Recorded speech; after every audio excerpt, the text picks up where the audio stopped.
Hi అండి, welcome back to our channel. ఈరోజు మన వీడియోలో కమ్మని చేపల ఇగురు ఎలా చేసుకోవాలో ఈ వీడియోలో చూద్దాం.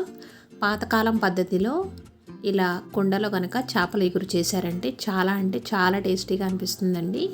మట్టి వాసన వస్తుందేమో అనుకుంటూ ఉంటారు, కానీ మట్టి వాసన అనేది రాదండి. చాలా టేస్టీగా ఉంటుంది. లేట్ చేయకుండా వీడియోలో కొలిపోదామా. ముందుగా దీనికోసం చేప ముక్కలు ఇలా తీసుకోవాలండి. బాగా వాష్ చేసేసుకొని పసుపు ఉప్పు వేసి బాగా కడిగి నీట్గా తీసుకోవాలి. చేప ముక్కలు అనేవి ఇగురికి ఇలాంటి పీసెస్ అయితే టేస్ట్ బాగుంటాయండి. వీటిని ఒక బౌల్లో వేసుకొని 1/2 టేబుల్ స్పూన్ పసుపు, 1/2 టేబుల్ స్పూన్ కళ్ళుప్పు, 1 టేబుల్ స్పూన్ కారం, 1 టేబుల్ స్పూన్ ఆయిల్ వేసుకొని వీటన్నింటిని ఈ ముక్కలకి బాగా పట్టేటట్టు కలుపుకోవాలండి.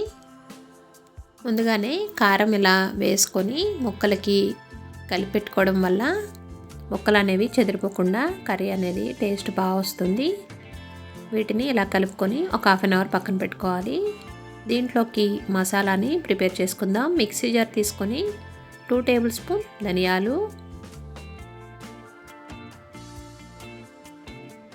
2 టేబుల్ స్పూన్ గసగసాలు,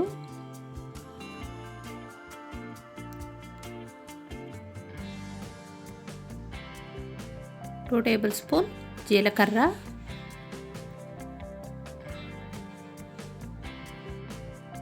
చిన్న సైజు కొబ్బరి ముక్కను కూడా వేసుకుంటున్నానండి. ఇష్టం లేకపోతే స్కిప్ చేయొచ్చు. ఒక 7-8 లవంగాలు,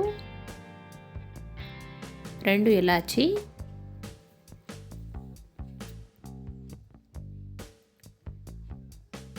దాల్చిన చెక్క కొద్దిగా వేసుకోవాలి. ఇలా వేసుకొని మధ్యలో వాటర్ వేసుకుంటూ బాగా మెత్తటి పేస్ట్ కింద చేసుకొని పక్కన పెట్టుకోవాలి. ఈ మసాలా అనేది ఎటువంటి నాన్ వెజ్ కర్రీస్కైనా కానీ వాడుకోవచ్చండి. మనం ఫ్రిడ్జ్లో స్టోర్ చేసుకున్నామంటే 1 వీక్ ఉంటుంది. స్టవ్ వెలిగించి ఇలా మట్టి పాత్ర ఒకటి పెట్టుకొని దీంట్లో 1 కప్ ఆయిల్ వేసుకొని ఆయిల్ హీట్ అయిన తర్వాత 2 లేదా 3 ఆనియన్స్ని పేస్ట్ కింద చేసుకొని వేసుకోవాలి. ఈ పేస్ట్ని మీడియం ఫ్లేమ్లో దోరగా వేయించుకోవాలండి.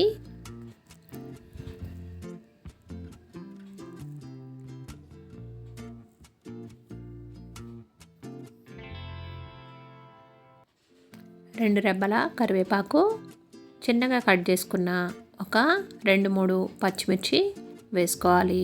వేసుకొని వీటిని కూడా దోరగా వేయించుకోవాలి.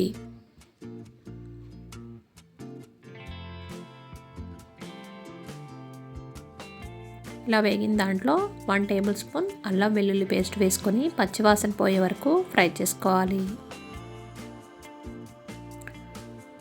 ఒక 2 నిమిషాలు ఇలా వేయించుకున్న తర్వాత ముందుగా మనం కలిపి పెట్టుకున్న చేప ముక్కల్ని ఒక్కొక్కటి ఇలా వేసుకోవాలి.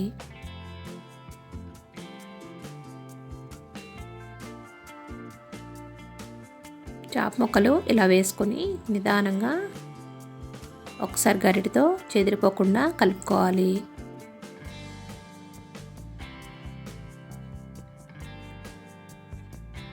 ఒక 2 నిమిషాలు అలా మగ్గనిచ్చి ముందు మనం 1 టేబుల్ స్పూనే కారం వేసుకున్నాం కదా, కొద్దిగా కారాన్ని యాడ్ చేసుకుంటున్నాను. మరో 1/2 టేబుల్ స్పూన్ కారం, మసాలా 1 టేబుల్ స్పూన్ వేసుకోవాలి.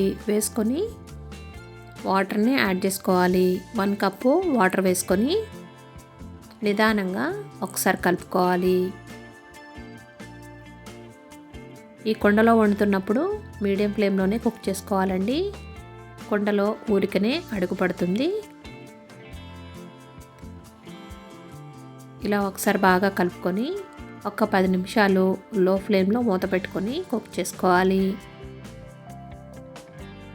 10 నిమిషాల తర్వాత ఇలా ఆయిల్ సపరేట్ అయిపోతే మనకి కర్రీ అనేది రెడీ అయిపోయినట్లే.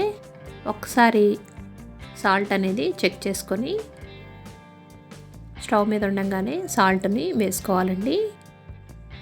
చాలా టేస్టీగా ఉండే చేపల ఇగురు రెడీ అయిపోయినట్లే.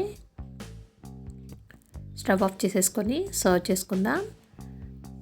కుండలో వండుకునేటప్పుడు కుండను ఎప్పుడైనా కానీ తెచ్చిన వెంటనే వాటర్లో ఓవర్ నైట్ అలా వదిలేసామంటే కుండలోని మట్టి వాసన అంతా పోతుందండి. పోయి నార్మల్ మన పాత్రలాగే వాడుకోవచ్చు. ఎంతో టేస్టీగా ఉండే చేపల ఇగురు కనుక మీకు నచ్చినట్లయితే లైక్ చేయండి, షేర్ చేయండి, సబ్స్క్రైబ్ చేసుకోండి. Thanks for watching.